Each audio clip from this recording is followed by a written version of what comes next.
grinding the rust out. Pretty tough. So I'll be tapping a hole there and a hole there, and I'll be using my mag drill that I got. There's a review that A-Bomb79 did on this one. I got the same one, so I'll link his video in the description if you want a rundown of this mag drill. So I got my points marked, got the mag drill set up. I'm gonna drill the first hole.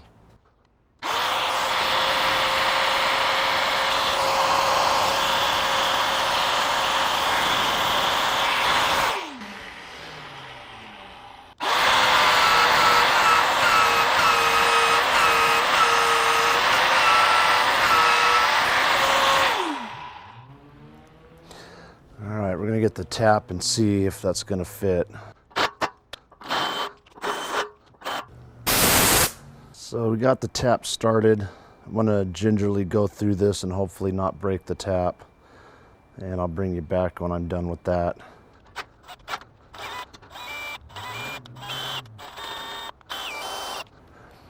So this is what I'm trying to do. This is gonna be leveling feet because this plate is slightly bent because of the pull in from the weld. So when I get this on the floor, then I'll be able to snug these down and just get a firm level on the press.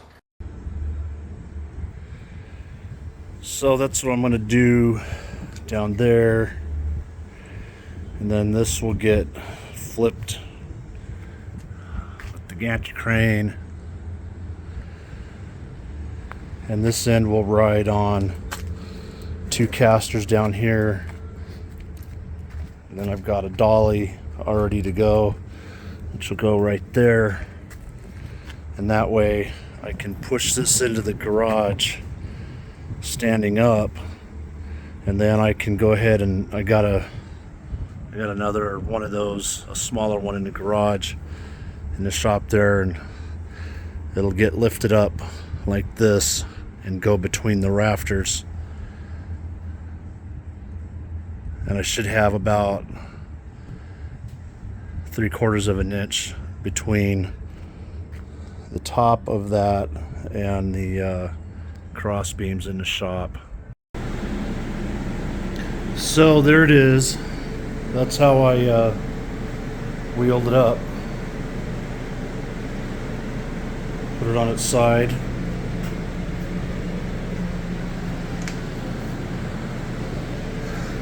So the next step is going to be to move this hoist. I got to move that light out of the way, and that hoist is going to get put up here. And then I'm going to move this closer, take the wheels off, and then see if we can stand it up like that. And hopefully I got enough room up there to do it. Otherwise, I've got a problem. So it's gonna be a tight fit.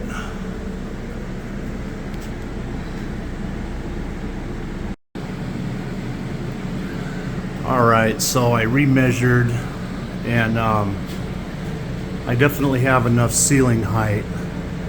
The question is enough attic height to tip this thing up, because once I do, it's going to exceed the height of these beams. So that's got to come out. This little cross thing has to come out, and I'm going to try to get it to raise it to where it just misses that. Otherwise I'm going to have to take that out. There's no support for that. I don't know why they put it up there, but so that's where I'm at. This has to come out. That has to come out. And I'm gonna move that, put it somewhere else, maybe in the house. And then we'll We got the chain hoist, which is gonna go here somewhere, and then I will lasso this probably down here and then start raising it up. So I don't know if I'm gonna be able to do this today or by tomorrow or what. This is a really big, awkward object, but it will fit in the garage shop. It will fit in the shop.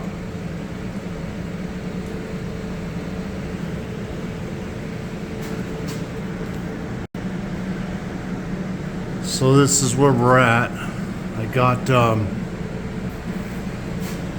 that cross member cut out. I had to cut that out. Got the chain hoist up. Cut that cross member out, and hopefully that will give me enough room to stand that up, clear that, and hopefully as it comes up it won't hit that. So what I'm going to do now is I'm going to lift the back end up, take the wheels off, drop that down, and then I'm going to start lifting it up, get those wheels off. I'll move the chain hoist to the front, lift it up, and I'm going to prop it up like so. And then I'll move the chain hoist back and come at it like this with the chain hoist. So we're going to see how that works. That's where I'm at. All right, final push. There's the block and tackle, and you can see I'm coming at it on an angle. So hopefully I'll get it past its center and be able to push it straight forward. It's probably more than likely, it's definitely going to hit that, but by that time it's not going to matter. It'll just push that out of the way. So here we go. So there it is. That's its permanent home. And then over in this area is where the hydraulic unit's going to go, and that's going to be a separate unit. I'm going to have it on wheels, and I'm going to have it hooked up to disconnects so that I can disconnect it from the press, and if I have other hydraulic stuff in the shop in the future, I can just wheel it over to there and use it for that. But I don't have the room to really, have it actually attached to that, so it's got to be kind of a separate unit. That drill press is going to go somewhere else, probably in the basement. Man, what a heavy job. So there's the ram installed, kind of. It's probably going to have to come back out. So what's going to happen here is I'm going to take this apart. Actually, if I can leave that on there, fine, but I might have to take it off. But these bolts are going to come off. I've got, as you can see, I got a little bit of room there. So I've got this much to work with. So all I need is a steel plate about half that thickness, which is going to get mounted right in between here, and it'll extend out a little bit on either side, and then that steel plate will be anchored to here, so I'll have more holes to drill, and then I'll be able to tighten up on that plate so this won't move. This will be nice and firm right where it's at. And then there you can see, now this is adjustable. I can make this higher or lower. I've got different sizes of these. I have some larger and I have some smaller. And then down here you can see, now if you see down here, you can see this plate is a little bit off the ground, and that's basically because of the weld kind of sucked it up, which is actually kind of what I was wanting. because I didn't want it digging into the floor as I moved it. But it was still pretty stable without these. But all I did was I just snugged them down. I didn't wrench on them. I just, till it touched the ground, and then I snugged it down. And I did that all the way around. And so if I push on this, it doesn't budge. Now without those, it would move, but with those in there, it doesn't budge. So it's perfect. So yeah, there it is.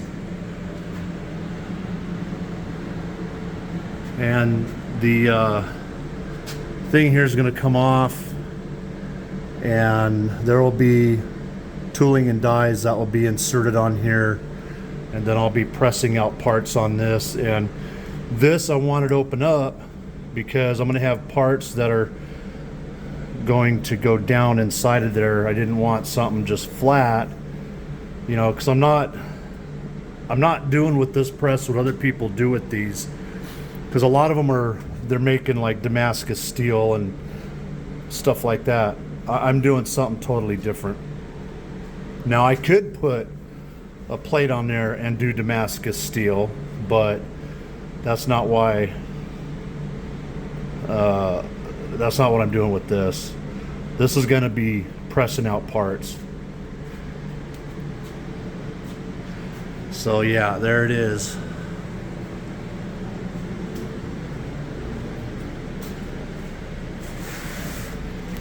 And then there you can see the other size supports that I have for the press. I got taller and I got shorter.